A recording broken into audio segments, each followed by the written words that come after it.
첫 번째 경기 센트럴 코스트 대 조호르 분석 시작해보겠습니다. 센트럴 코스트는 이미 탈락이 확정됐다. K리그 우승팀인 울산과 함께 이번 대회 내내 최악의 경기력으로 남은 일정과 상관없이 16강 토너먼트로 갈 수 없다. 그래도 홈 경기 일정이고 유종의 미를 원하기에 힘없이 물러서려 하지 않을 것이다. 알루쿠올과 에드먼슨의 투톱이 나서 상대 수비를 공략하려 할 것이고 스틸이 중원에서 공격적으로 라인을 올릴 것이다.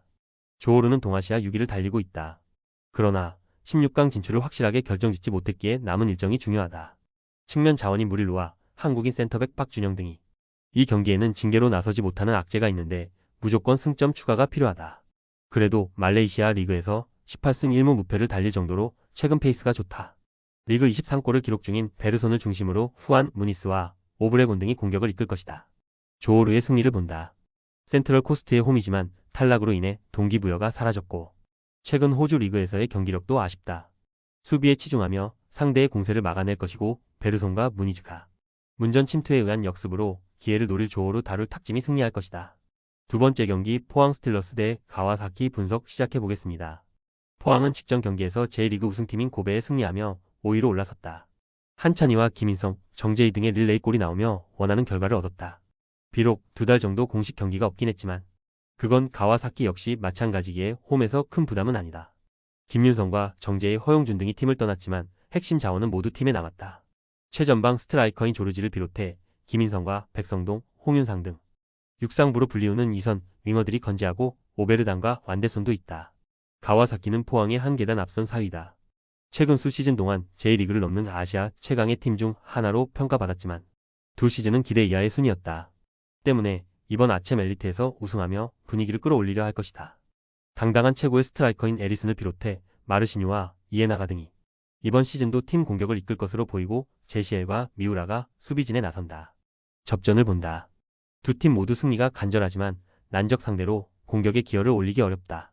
포항은 오베르단과 김종우, 한찬희 등이 중원을 두텁게 하며 야마모토와 이에나가에서 파생될 원정팀의 역습을 막으려 할 것이고 가와사키는 미우라와 베르메스커켄이 홍윤상과 백성동의 돌파를 막기 위해 오버래핑 횟수를 줄일 것이다.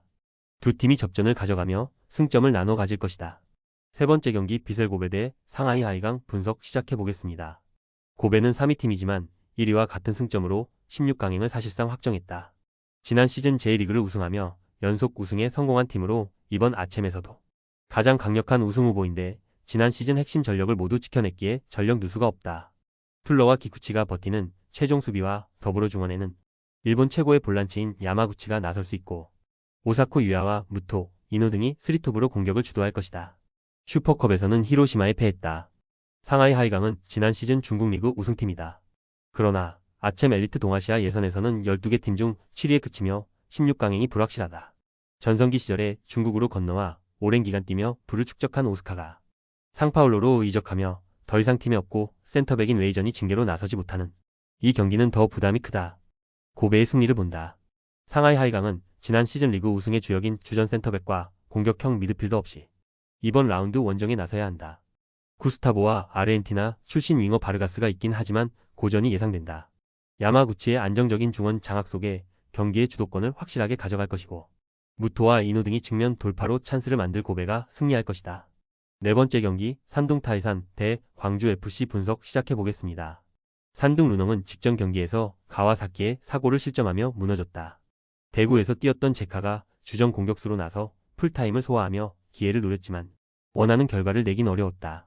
그래도 16강으로 갈 수 있는 파리팀과 승점 차가 1점에 불과하기에 남은 일정에서 반등을 노린다. 홈 일정이기에 제카와 바쿠 등 해결할 수 있는 공격수들을 앞세워 기회를 노릴 것이다. 광주는 1위와 같은 승점을 기록하며 16강 진출이 유력하다. K리그에서는 부진으로 인해 하위 스플릿으로 추락한 지난 시즌이었지만 아챔 엘리트에서는 특유의 đặc 공으로 결과를 냈다.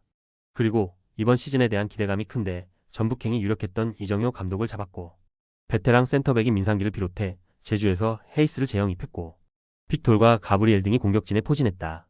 정호연이 떠난 공백은 아쉽지만 부주장인 이강현을 비롯해 공백을 메울 선수는 충분하다. 산둥의 승리를 본다. 좋은 감독과 함께 이번 시즌도 나서는 광주지만 원정에 대한 부담이 작지 않다. 또 정호연과 허율 등이 빠져나간 공백이 크다. 정호연의 왕성한 활동량을 기반으로 경기를 조율하던 광주였다는 점도 감안해야 한다. 홈의 이점을 살릴 수 있고 바코가 화려한 개인 능력으로 원정팀이 수비를 넘어설 산둥이 승리할 것이다. 조합은 아래 고정 댓글 링크로 편하게 말 걸어주시면 조건 없으며 스포츠를 좋아하시는 분들이라면 모두 환영합니다. 스포츠 당첨 어렵지만 그건 어떻게 하냐의 차이입니다. 두 눈으로 어떤 차이인지 직접 확인하시고 우리 모두 같이 승리합시다.